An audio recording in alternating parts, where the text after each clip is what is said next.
O Dia a Dia da Política Entrevista conversa nesta segunda-feira com o deputado estadual Eduardo Azevedo, irmão do senador Cleitinho. Olá, deputado, um prazer recebê-lo aqui no nosso programa. Olá, Berta, muito obrigado pela oportunidade. O prazer é meu em estar aqui nesse programa de tamanha relevância na política do nosso estado. Deputado, o seu irmão, o senador Cleitinho, lidera as pesquisas de intenção de voto e, recentemente, informou que estaria suspendendo as conversas sobre a sucessão em decorrência de um problema de saúde na família.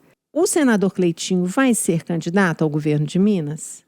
Até o presente momento, o Cleitinho não retirou sua candidatura. A conversa que rola por trás dos bastidores é a mesma conversa que rolava em 2022, quando o Cleitinho colocou o nome dele como candidato a Senado. Ninguém acreditava no potencial dele chegar ao Senado. E a história se repete, mas o que eu posso confirmar e responder a sua pergunta, que ele apenas pediu uma pausa nas negociações, mas que ele mantém o nome dele como candidato ao governo de Minas. Deputado, há 18 anos, o senador Cleitinho foi o doador de medula para o seu irmão. Ele revelou isso em plenário. Desta vez, ele vai doar novamente a medula? Olha, o caso do Matheus, infelizmente, a leucemia dele voltou. Nós descobrimos isso agora na semana passada. E tanto o Cleitinho quanto o Gleidson, por serem gêmeos idênticos, os dois são compatíveis a serem doadores. Então a gente ainda não sentou em família para poder discutir se realmente vai ser o Cleitinho ou se vai ser o Gleidson. Pelo que eu conheço os meus irmãos, eu tenho certeza que o Gleidson dessa vez vai querer ser o doador. Entendeu? Eu só estou adiantando, mas a gente ainda vai discutir a respeito disso e também precisa realizar os exames para ver se está tudo conforme digamos assim, está tudo conforme a norma técnica e médica para que isso possa acontecer. Deputado, o senhor está no PL e o senador Cleitinho é do Republicanos. Portanto, uma eventual candidatura dele ao governo de Minas seria pelo Republicanos. Como é que está o posicionamento dentro do seu partido? O seu partido esteve conversando com o governo Zema para um eventual apoio a Matheus Simões. Como está o seu partido hoje? Se Cleitinho for candidato, o seu partido apoiará Cleitinho? Essa questão do Cleitinho com o PL está muito indefinida. E ainda não podemos também descartar a possibilidade do Cleitinho ir ou não para o PL.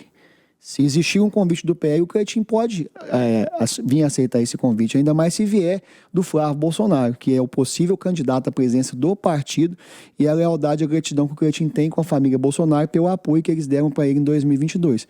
Mas dentro do PL, essa questão está muito indefinida. Ouve-se falar aí que o PL está fechado com o Matheus Simões, o PL não. Existe uma resistência ainda dentro de alguns deputados do PL que não querem fazer esse apoio ao Matheus Simões. Se realmente está acontecendo isso, possivelmente pode ser conversa, assim, alguma articulação de deputados de forma independente, mas ainda não sentou-se o partido para ouvir todos os deputados qual que seria o posicionamento de apoio ou não do PL para o governo de Minas esse ano. Inclusive, no PL há uma discussão interna em relação à indicação às vagas ao Senado. Iniciou-se uma corrida com 7 nomes, agora esses nomes afunilaram para o deputado federal Domingos Sávio e para o deputado estadual Cristiano Caporeso. Como é que está dentro do PL hoje essa discussão para o Senado? A discussão está parada. A última reunião que nós tivemos em novembro do ano passado ainda era a possibilidade realmente do PL lançar 2 nomes pelo partido ao Senado. Mas ela não foi retomada ainda. Houve assim, um debate, uma resistência de alguns deputados onde preferiam que fosse apenas um nome, mas essa discussão está parada e nós pretendemos voltar agora a partir de março, agora no março, passado aí o carnaval, para que isso possa ser definido. Alguns parlamentares, como o senhor coloca, do PL, têm maior resistência ao governo Zema, sobretudo aqueles com a base eleitoral focada na segurança pública, que é uma área que tem bastante resistência e queixas e reclamações em relação ao governo. Recentemente, ano passado, o senhor foi à tribuna se queixar do governo do Estado, que estaria se recusando a atender as demandas da sua base. Isso mudou, deputado? Eu vi recentemente o senhor mantendo uma interação maior com o governo. Olha, mudar não mudou. Melhorou um pouco. Realmente eu tenho mantido um bom relacionamento com o vice-governador, a gente tem conversado muito por telefone a respeito de demandas, mas eu entendo que a relação ainda continua desgastada e as portas continuam fechadas.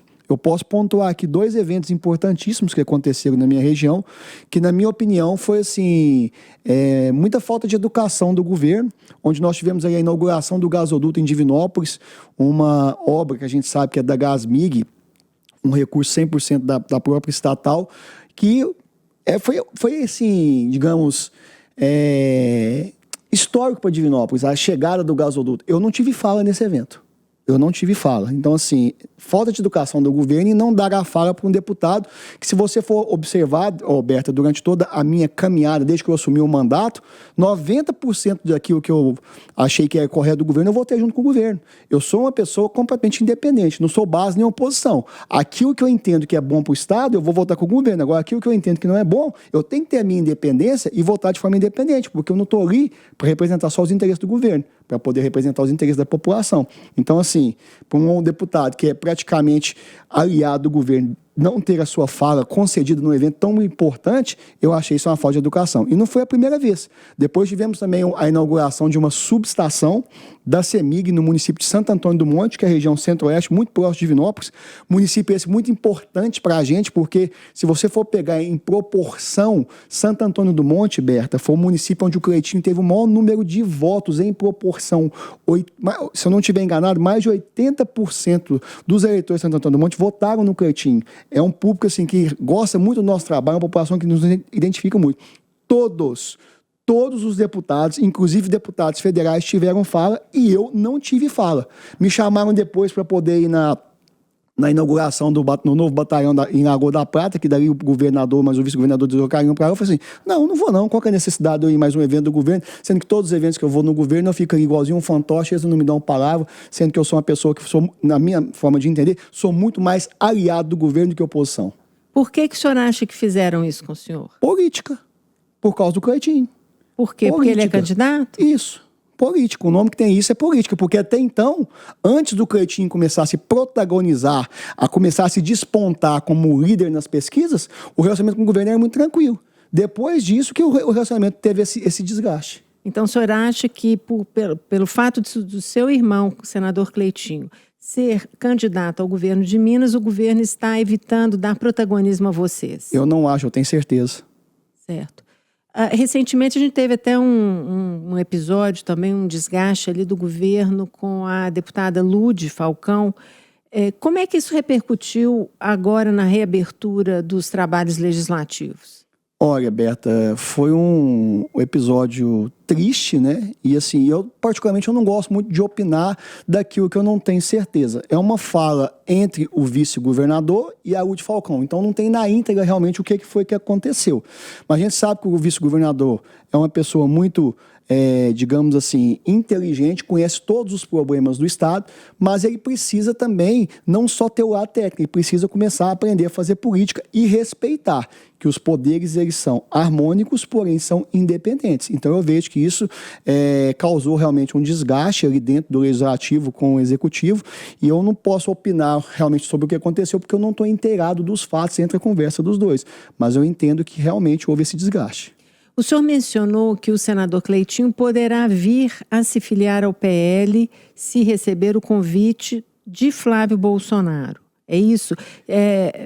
Isso pode acontecer? Pode. Até o próprio Domingos Sávio, em conversa, que é o nosso presidente hoje estadual do PL, já havia mencionado essa questão do Cleitinho ir para o PL. E eu conversei com meu irmão. Ele falou que não tem resistência nenhuma se receber um convite, se realmente viabilizar essa candidatura entre uma possível chapa entre republicanos e PL, ele não tem resistência nenhuma em ir para o PL.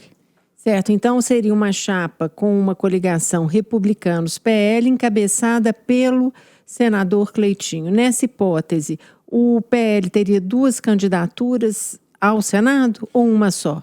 Olha, Berta, isso eu não posso responder porque essa discussão não foi retomada. A gente começou, como eu disse para você, na última reunião que nós tivemos em novembro do ano passado, a discussão era se o PL lançaria ou não as 2 candidaturas do próprio partido ou se lançaria apenas uma e apoiaria uma outra. Isso foi pausado em novembro e nós não voltamos a discutir sobre isso.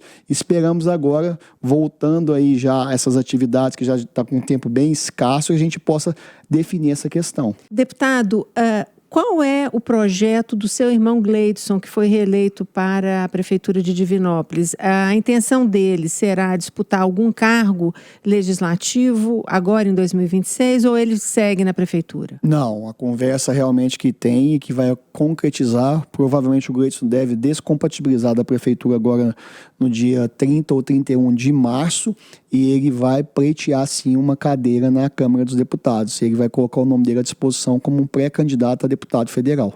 E o senhor segue para deputado estadual, é isso? Sim, eu sigo como deputado estadual porque eu entendo, Berta, que a necessidade de dar continuidade ao trabalho que eu iniciei em 2023, no meu primeiro ano de mandato, junto aqui à nossa região. Não só a nossa região, mas junto a todo o estado.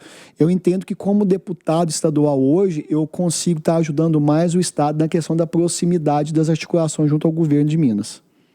Deputado, esse foi seu primeiro, o senhor vai concluir ao final do ano, seu primeiro mandato na Assembleia Legislativa. Qual que é o balanço? A política é o que o senhor esperava ali no âmbito da Assembleia Legislativa e qual que é o seu balanço em termos de atuação? Bom, para quem já vivenciou uma Câmara Municipal, a Câmara Municipal é bem mais aguerrida que uma Assembleia Legislativa. A Assembleia é bem mais polida que uma Câmara.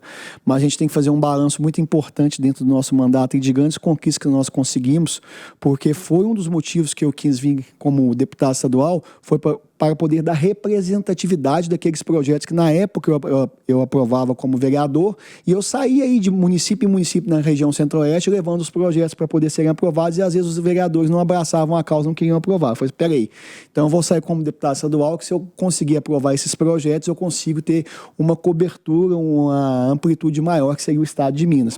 E a gente tem que destacar aqui, Berto, um ponto importante que uma das principais defesas do nosso mandato, além da segurança pública, além da geração de emprego e renda, de um Estado mais eficiente, mais enxuto, menos imposto para trazer mais investidores, a gente trabalhou muito para isso, é o projeto que a gente aprovou, que eu entendo que para mim é o marco do mandato, é uma grande conquista, foi a prioridade na investigação de crimes contra a criança e o adolescente aqui no Estado de Minas Gerais. Para quem não sabe, gente, o deputado estadual ele não tem competência para poder legislar em matéria penal, mas a minha assessoria jurídica conseguiu achar um caminho que a gente pudesse enrijecer ainda mais a legislação. O que ocorre hoje? Vão chegar para o delegado ali dentro do âmbito da Polícia Civil vários inquéritos para que possam ser instaurados e depois entregues ao judiciário. Agora, quando chega uma investigação que é contra a dignidade sexual de uma criança, que é contra a pureza da criança ou do adolescente, ele passa a ter prioridade na investigação dentro do âmbito da Polícia Civil e com isso o delegado investiga com mais eficiência, com mais qualidade e esses culpados podem ser condenados o mais rápido possível pelo judiciário. É um projeto de nossa autoria que já não é mais projeto, é lei e é um marco da que a gente deixa aqui para o Estado, porque o que depender da gente como parlamentar, a gente precisa desenvolver políticas públicas para poder frear a ação desses criminosos em cima das nossas crianças. Deputado, como é que estão as conversas do senador Cleitinho com o empresário e presidente da FIENG, Flávio Roscoe? Está muito no início, né, Berta? Eles já sentaram, já conversaram, muitos nomes têm sido ventilados aí para poder ser o nome como possível vice do Cleitinho. E o Flávio, pelo excelente trabalho que ele fez na FIENG, é uma pessoa que eu tive a oportunidade de várias vezes sentar com ele como parlamentar para a gente defender cada vez mais a importância das indústrias que a gente tem dentro do nosso estado, porque as indústrias é que geram a fonte de riqueza de Minas Gerais, não só a indústria, o comércio e tudo. Então eu vejo que é um excelente nome para poder compor essa questão da geração de emprego e renda dentro do nosso estado para o governo de Minas. Mas assim, está muito no início ainda, não tem nada amadurecido e nada definido, não. Então ele tem a conversa com o presidente da FIENG, Flávio Roscoe, seria no sentido de ele compor a chapa como vice? Sim, a conversa que tem ventilado e que tem se articulado dentro dos bastidores é uma possível conjuntura entre o Cleitinho e o Flávio. E eu tenho visto também acenos do senador Cleitinho ao Luiz Eduardo Falcão, que é presidente da Associação Mineira de Municípios, e também acenos a outras candidaturas. Como é que essas conversas estão encaminhadas? Em que sentido? Ainda não estão encaminhadas, estão no início, né? Ainda não deu casamento, digamos assim, tá só no namoro ainda. O Cleitinho até semana passada teve lá em Paços de Minas, gravou um vídeo com o Falcão. E o Falcão também é um excelente nome, eu gosto muito dele, tem feito um excelente trabalho em Paços de Minas. Assim, eu acho que tudo agora é começar uma construção e esperar que as coisas venham se consolidar dentro da medida do possível, onde aquilo que for feito, aquilo que for concretizado, seja a melhor solução para apresentar para o povo de Minas para continuar o trabalho aí logo após o período eleitoral, porque em 2027 a gente sabe que vai ter muito trabalho para o nosso estado. 1, 2, 3. Deputado, muito obrigada por sua participação aqui no nosso programa. Foi um prazer recebê-lo. Roberto, eu que agradeço, parabenizar pelo trabalho que você tem desenvolvido frente à política de Minas, sempre mostrando para o cidadão do nosso estado aquilo que realmente precisa ser mostrado de forma imparcial e profissional. E parabéns a todos da Itatiaia pelo trabalho prestado aí para a nossa população. Muito obrigada, deputado. O Dia a Dia da Política Entrevista conversou esta semana com o deputado estadual Eduardo Azevedo. Berta Macaron para o Jornal da Itatiaia.